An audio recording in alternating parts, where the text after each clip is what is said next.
Hello, good morning.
Good morning. Hello.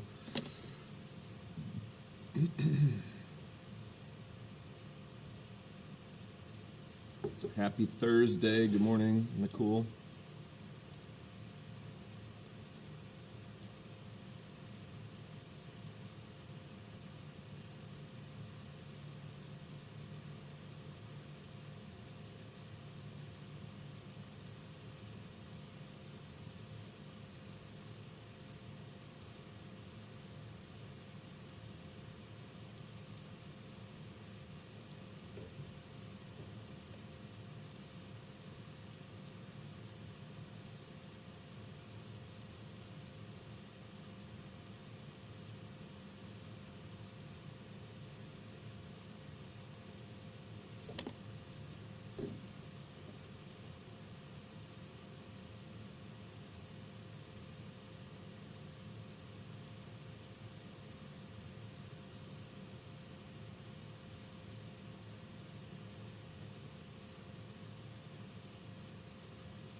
Well, I hope you guys are all doing well this morning.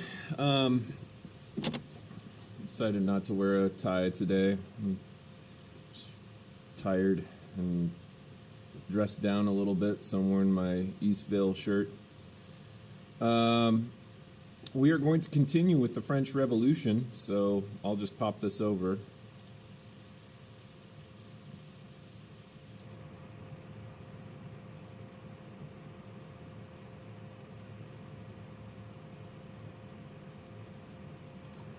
All right, very good. I'm gonna actually pause that so that it doesn't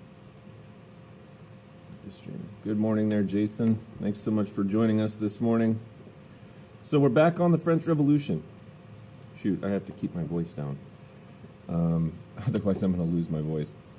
All right, just the habit of a teacher is, especially when you've been doing this as long as I have, you just get used to talking very, very loudly, and so I'm going to try and keep my voice down so as to preserve it. And let's see here. Okay. So I just wanted to show you guys something here really quickly. Let's just pull up this, I guess.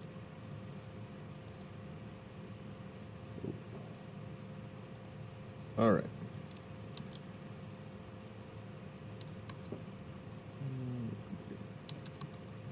Okay.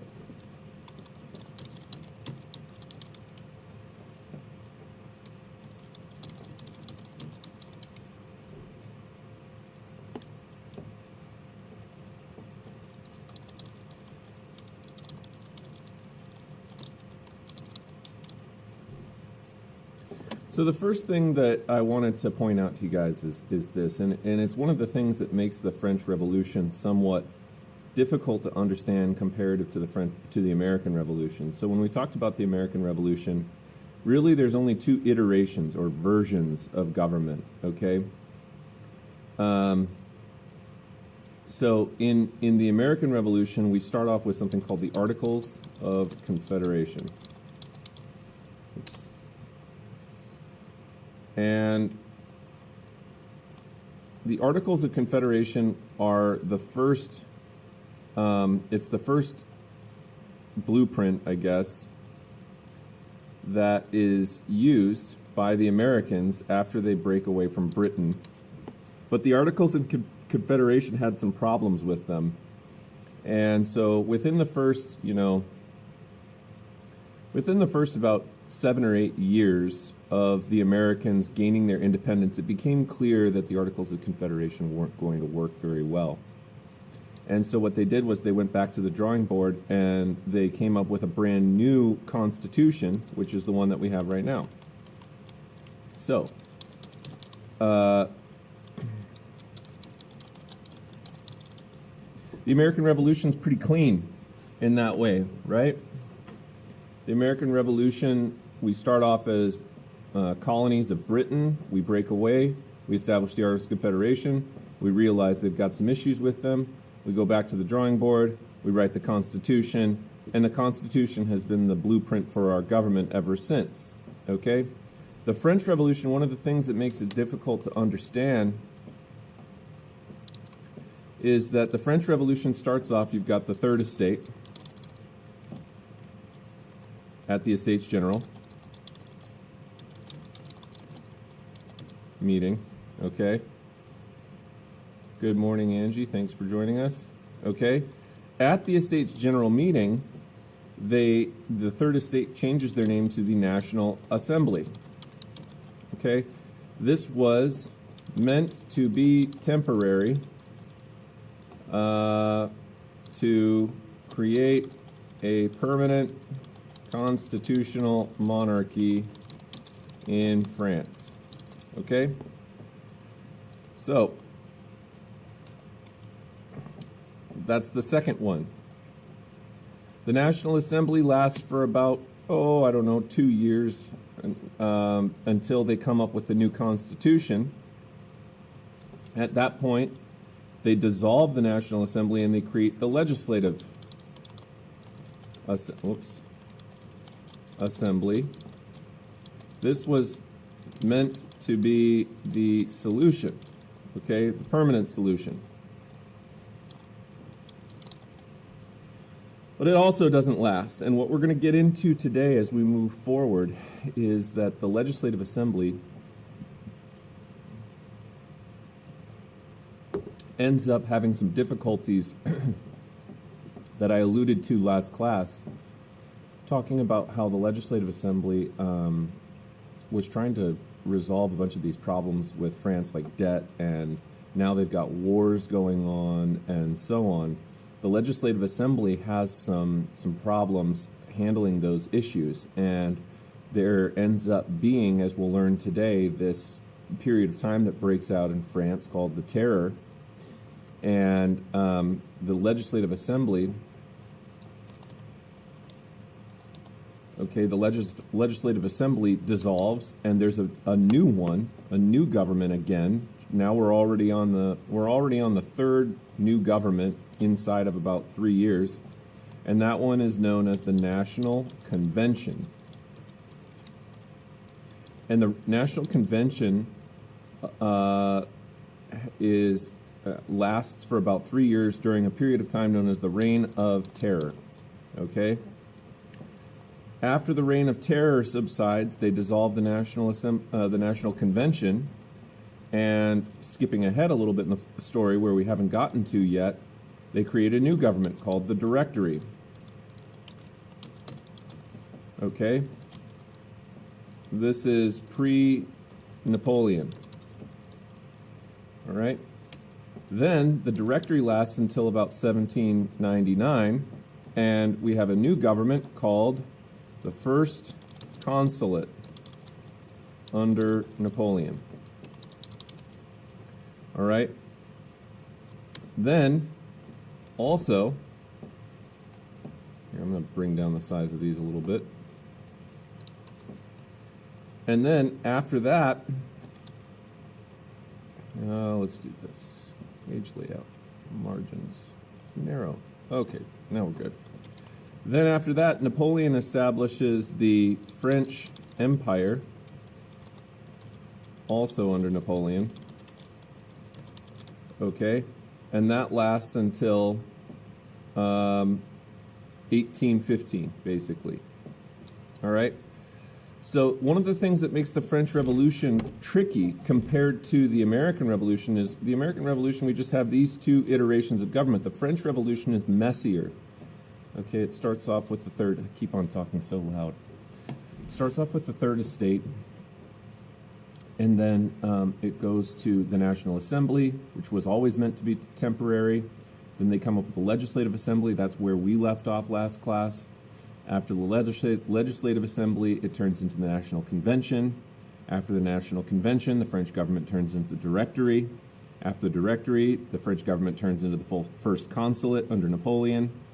In 1804, he turns it into the French Empire, okay, which was also under Napoleon. So if we're talking about the years, this is 1789 until 1791.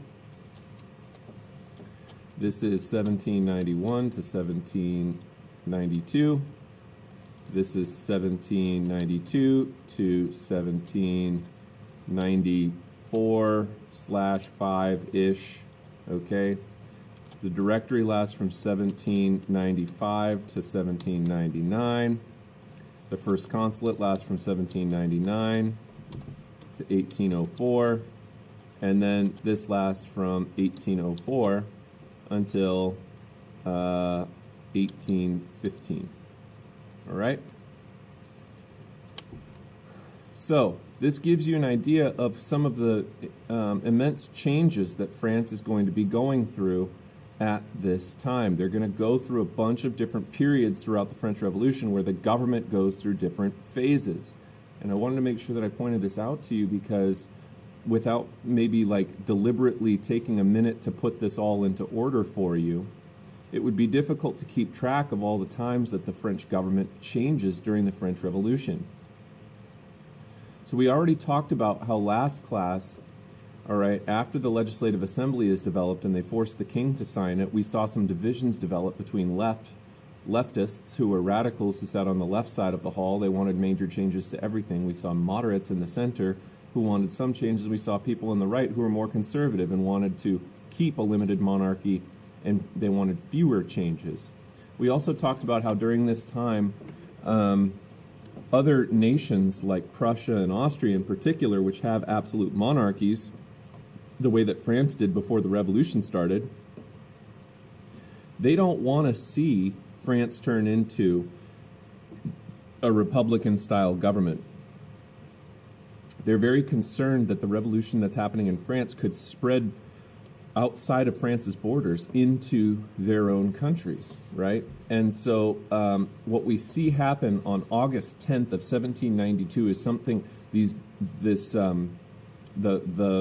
terror breaks out, okay? They call it the terror, all right? And this is where 20,000 men and women invaded Tuileries, that's how you say this, okay?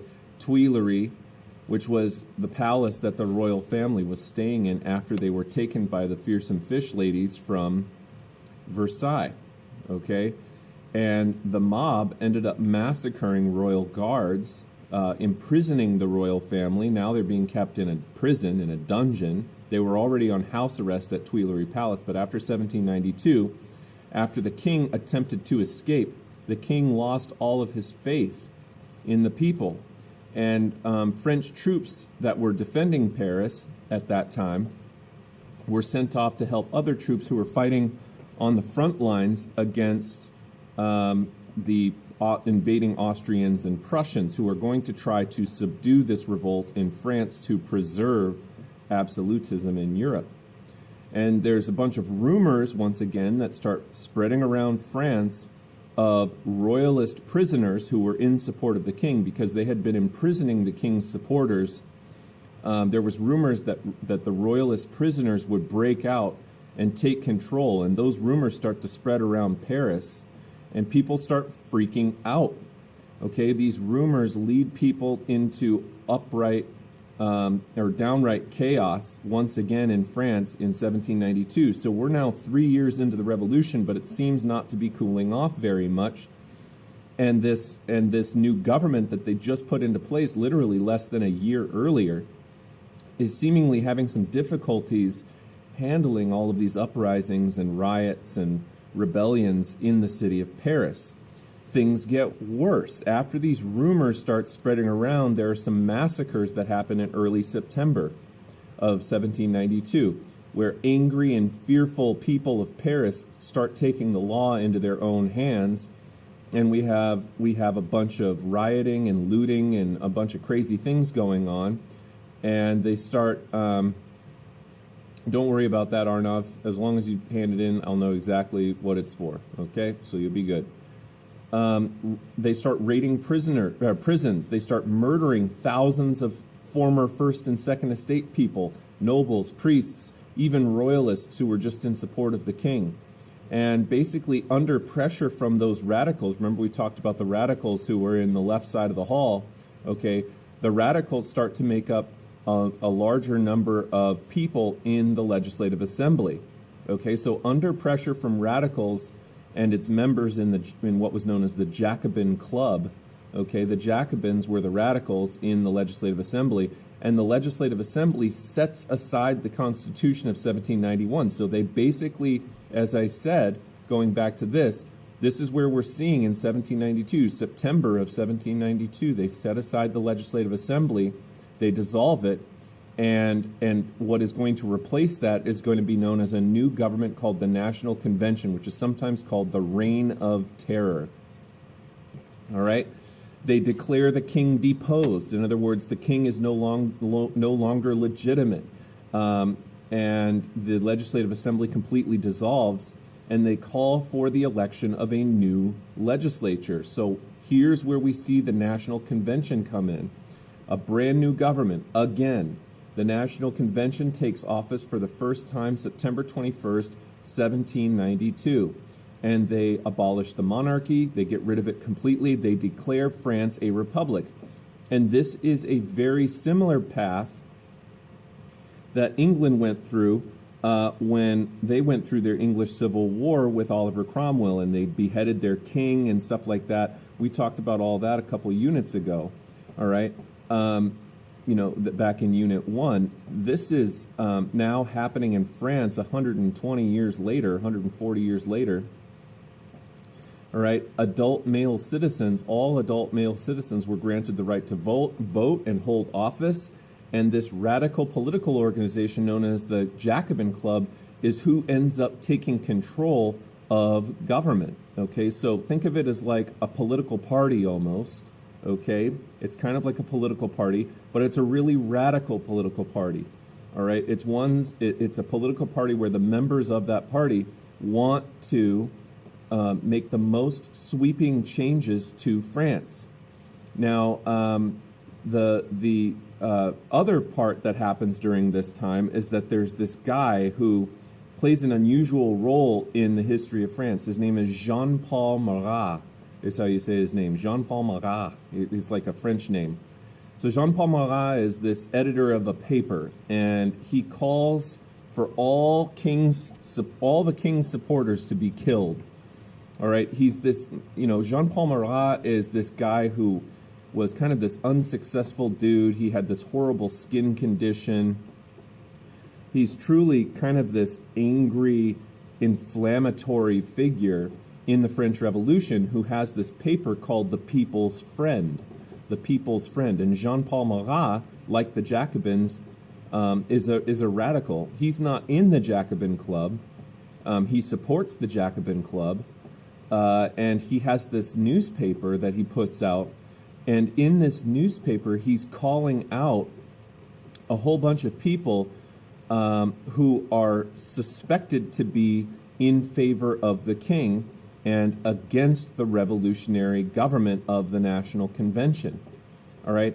And so Jean-Paul Marat ends up taking and putting these people's names in the paper, which is circulating around France at the time, and the government starts using Jean-Paul Marat's work to Arnav, I already told you how to do that. All you got to do is highlight all of them, hit Control-C, Control-V, and boom, you've just doubled the number of boxes. I don't have to do that for you. You can do it yourself. All right.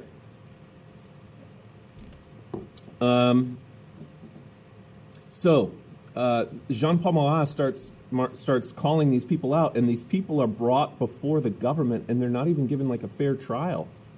They're just basically tried in the morning and beheaded by the afternoon at the height of the National Convention, which becomes known as the Reign of Terror because of how many people are being executed during this time of all different sorts.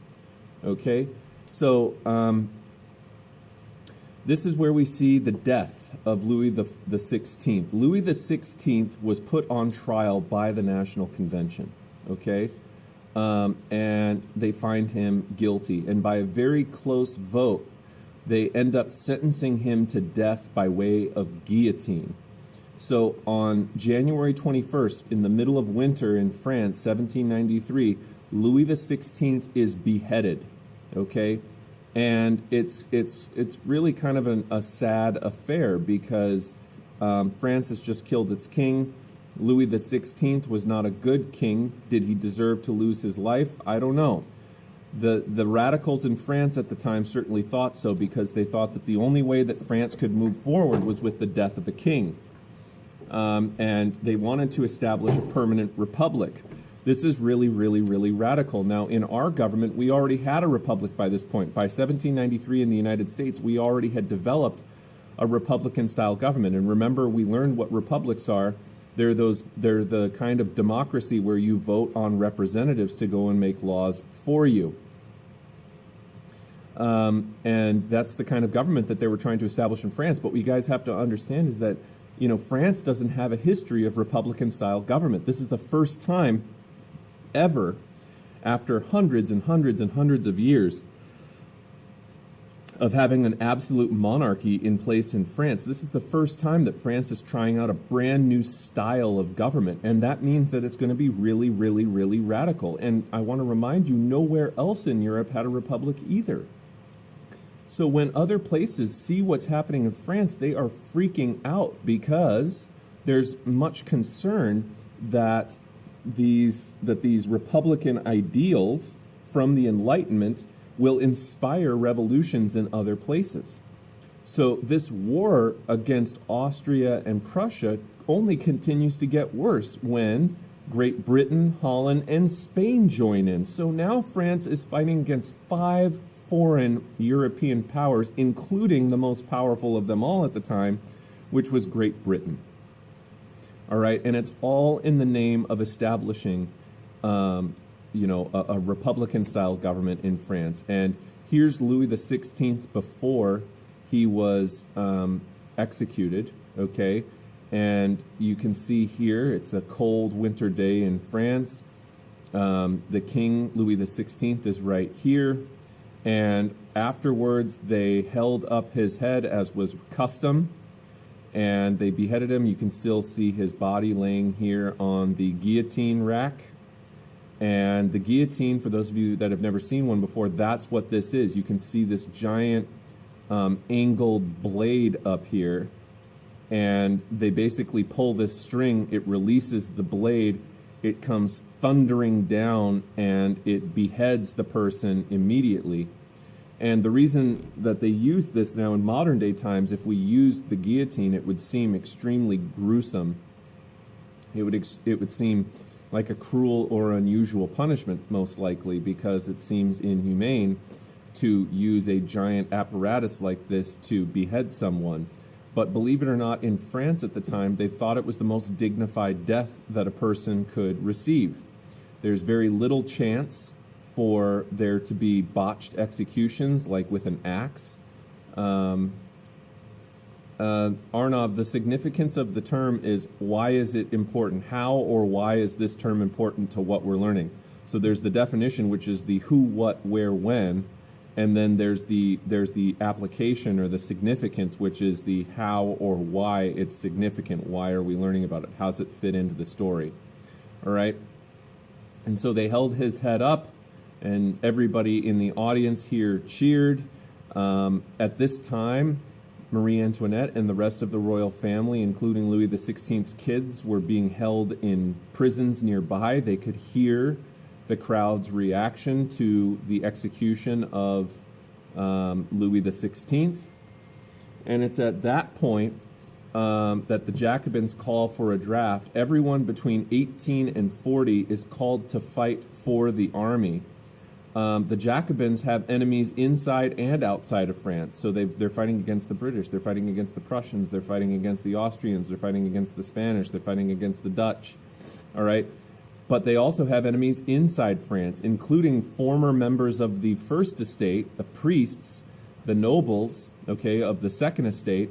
And then, to be honest with you, there's even some peasants who are not in favor of this. Remember that peasants, even though they're part of the Third Estate, or the former Third Estate, because technically the Third Estate was all the estates gotten rid of by this point already.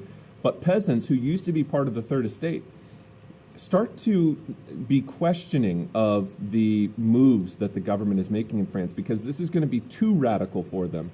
The peasants would have been on board in the early days of the French Revolution to resolve some of the problems that were going on in France, but the peasants are largely not very well educated.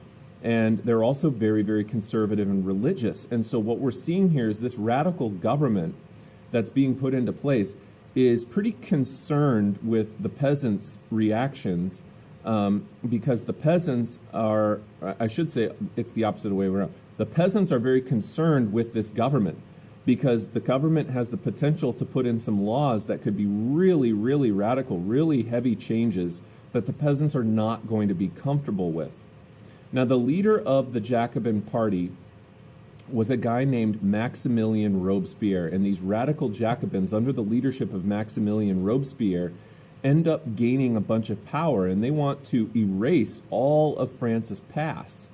They basically want to completely sever ties with the old feudal absolutist monarchy that had been in power in France for the last many, many centuries.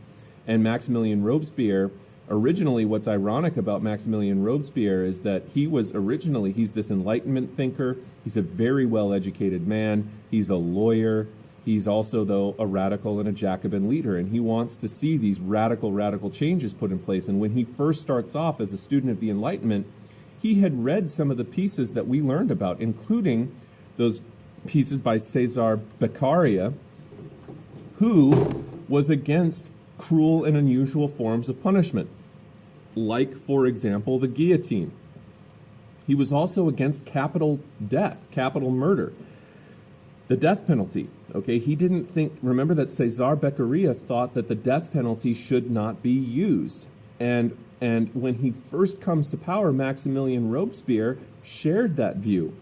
What is ironic about it is that as time goes on, Maximilien Robespierre uses the death penalty and the guillotine much more frequently than anyone could have predicted. Okay, it becomes the staple of the National Convention to use the guillotine to execute anyone who's even just rumored to be a threat.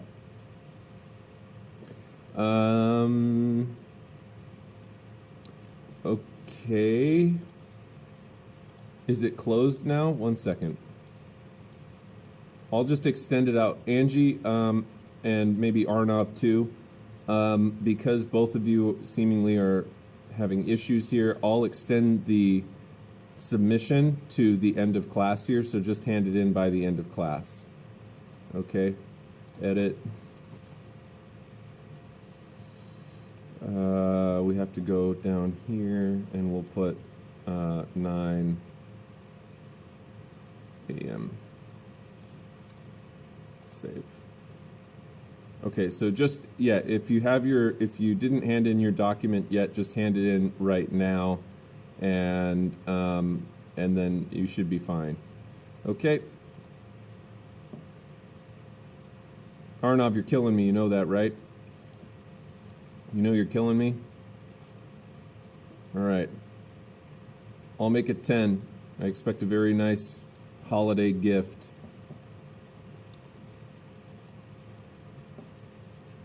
Okay.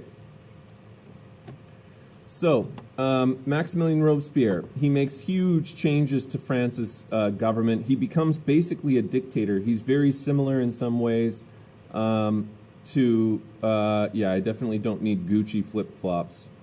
I'm just messing with you. So Maximilian Robespierre, and this is a painting of Maximilian Robespierre. Now, to be honest with you, Maximilian Robespierre, this probably paints him far more attractive than he was in real life. Maximilian Robespierre had this, he was kind of this frumpy-looking guy. In fact, here's an interesting thing for you kids. Here, one second, I'm going to pop this back over really quickly here. So, I don't know, like a lot of you kids in this class are STEM kids, right? And one interesting, you can't resubmit the assignment. Okay. Let's see here.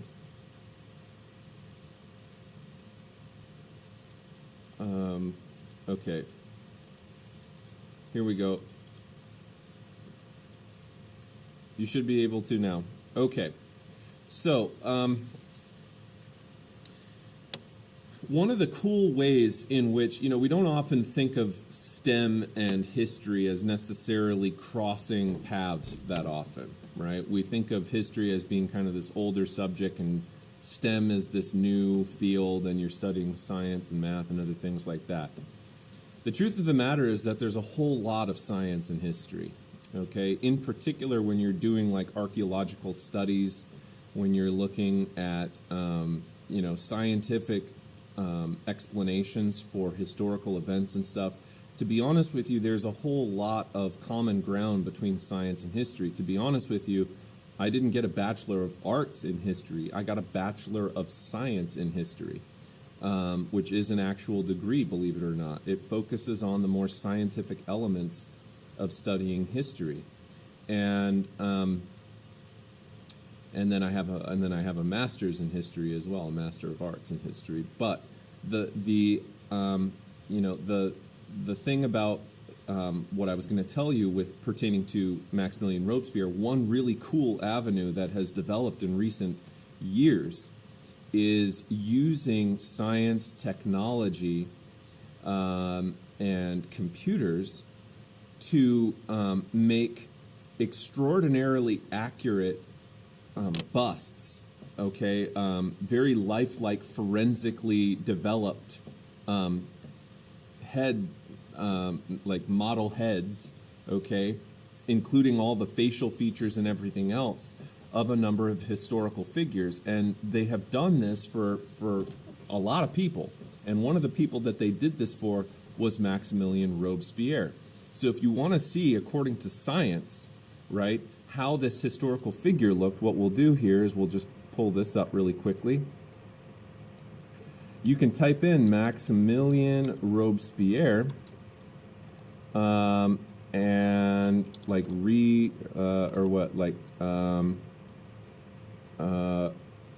how is it called? They used his death mask. This was his death mask, okay? So back in the olden days, they used to take, and you can already see what I'm about to show you here, they used to take people's like a casting of people's face when they died, and they did a 3D reconstruction, that's the word I was looking for. They did a 3D reconstruction of Maximilian Robespierre and what he probably would have looked like, or at least very, very close to what he would have looked like in real life. And so, like, you can see this image here of what Maximilian Robespierre most likely very much looked like. You can see here the pockmarked scars that they added to his face here. He even has like whiskers and stuff like that. And so this is a really neat avenue of science, like historical recreations, or like what am I? What's the word that I'm looking for? Reconstructions. That's the word. Historical reconstructions. So, like, scientists recreate faces of people who lived centuries ago. For example, this right here, Henry IV, Henry the Good, King of France. They took and they did a model, a reconstruction. And there's a whole bunch of people. Some of them you'll recognize, some of them you won't. Some of them are commoners, like this guy was. Others of them are going to be more like Copernicus. This is probably very, very close to what the real Nicholas Copernicus looked like. All right, Bach, Johann Sebastian Bach, who's a famous musician. This is an early Neolithic Stonehenge man. This is a woman named Jane, who was an English settler in Jamestown. Nefertiti, Maximilian Robespierre. Here's that Richard III guy who I told you guys about, who killed his nephews. Maybe I didn't tell you that story. That might have been AP Euro. But again, they've reconstructed him here. And some other folks who... Oh, this is Mary Queen of Scots, what she may have looked like. So they use these advanced programs and technology to recreate the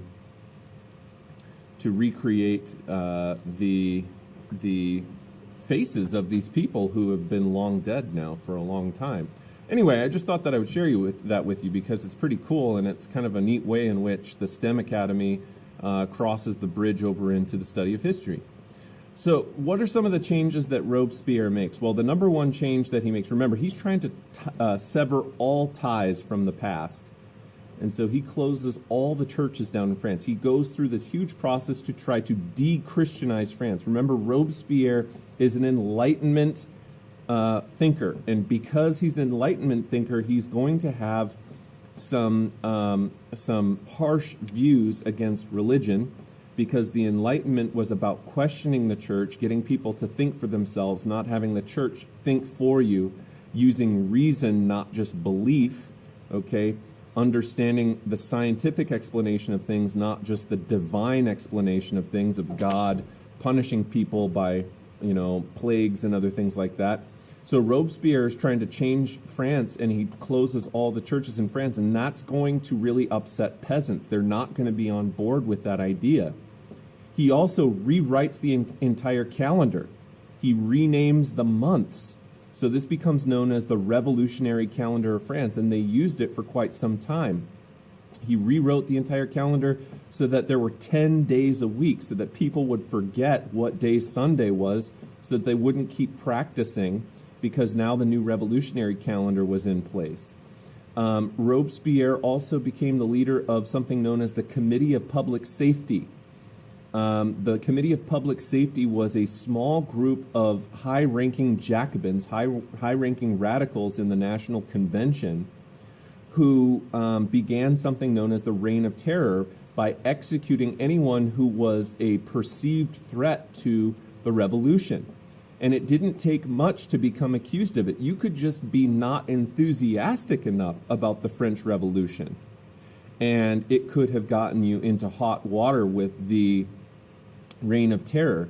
The goal was to eliminate any enemy of the revolution, and they tried people in the morning, they guillotined people in the afternoon. I mean, we're talking about sometimes, dozens, if not hundreds of people a day dying, or a week at least, dying at the hands of the National Convention under the leadership of the reign of the Committee of Public Safety and Maximilian Robespierre, that thousands of people are losing their lives for being allegedly threats against the revolution. Okay, one of the other major figures of this guy was a guy by the name of George Danton. George Danton had previously been friends with Maximilian Robespierre, but after the Reign of Terror had been going on for a couple of years, George Danton started to challenge Maximilian Robespierre's leadership. Okay, most of Robespierre's enemies were other radicals who began challenging his leadership, and George Danton, he was a radical too. All right, he was part of the Jacobin Club as well, but George Danton suggested to Maximilian Robespierre, who was kind of the main figure in power at this point in France during the Revolution, and he says, I think that we can probably start to lessen the amount of people that are being killed. Maybe we should try to bring a close to the Reign of Terror. Maybe we should try to, back off how deadly the government has become in executing people. And Maximilian Robespierre, that says basically that sounds like the words of somebody who's against the revolution. So George Danton challenges Robespierre, and Robespierre turns on him, and as well as his other friends in the National Convention out of fear of Robespierre. Okay, and Robespierre basically says, George Danton, you are accused of being anti-revolutionary, which of course was preposterous. George Danton had been one of the biggest proponents of the radical changes of the French Revolution. He merely suggested that perhaps the Reign of Terror was ready to come to a close. And because George Danton was a gregarious, well-liked individual, he would have defended himself so skillfully, he was denied the right to speak, to defend himself, and was beheaded by the National Convention. And of course, now everybody's really scared of Maximilien Robespierre, who just basically put to death what was previously a very close political ally of his, okay, a friend even, in the name of preserving the spirit of the French Revolution. So people in the National Convention start to be freaked out, particularly when Maximilien Robespierre, about a month after George Danton's execution, Maximilien Robespierre makes a speech to the other members of the National Convention, and he says, if our dear friend George Danton could be an anti-revolutionary, that means any one of us could. I have compiled a new list of names of people that I suspect are anti-revolutionaries. Now, if you're sitting in that room in the National Convention, and you have seen Maximilien Robespierre put to death George Danton, who was this big-name figure, okay? The first thing that you're going to think when Maximilien Robespierre says, I have a new list of people who I'm suspecting are, anti-revolutionaries, but I'm not going to tell you who is on that list, of course it's going to freak you out, because you're going to be worried, what if my name is on the list? So people in the National Convention at this point are really at the edge of their patience with Maximilien Robespierre. And so the National Convention has Robespierre arrested and executed at guillotine. And so his death in July 28, 1794, sometimes it's called the Thermidorian reaction, because July was the French Revolutionary calendar month of Thermidor. Remember, they renamed all the months and all the days of the week and all that. So the French Revolution calendar, it's sometimes called the Thermidorian reaction, meaning it happened in the French Revolutionary calendar month of Thermidor, which was July 28th, 1794.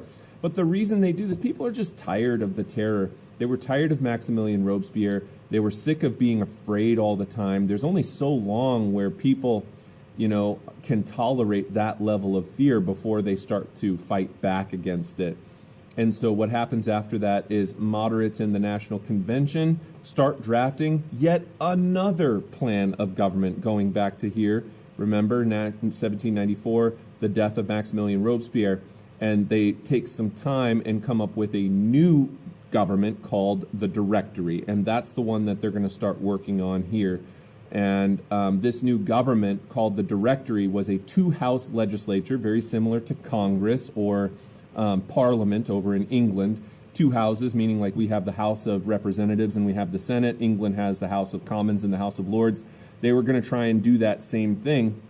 And instead of giving the executive authority to a single figure, they gave it to a group of 5 men that became known as the Directory. Think of it almost like having 5 presidents who have to make decisions and work with one another and agree on things before plans are put into motion. Okay, and that brings us to the end of the Reign of Terror under Maximilien Robespierre, who was, like many other people at the hands of the Reign of Terror, he was put to death by way of guillotine.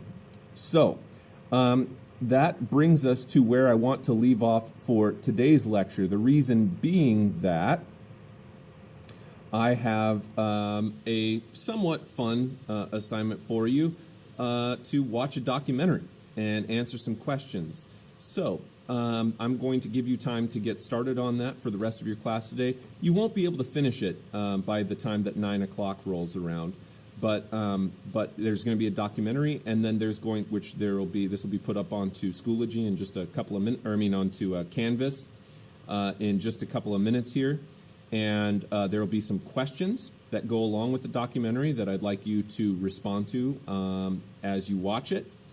And what this documentary is going to do, I've already taught you all of the content. So what this documentary is going to do is to take everything that we've been learning about and kind of tie it all together in a visual format so that you guys are able to kind of go through, review all of these things that happened in the order that they happened, and get a better idea of things. So the documentary should sound to you like some review. It should sound like things, hey, we learned about this.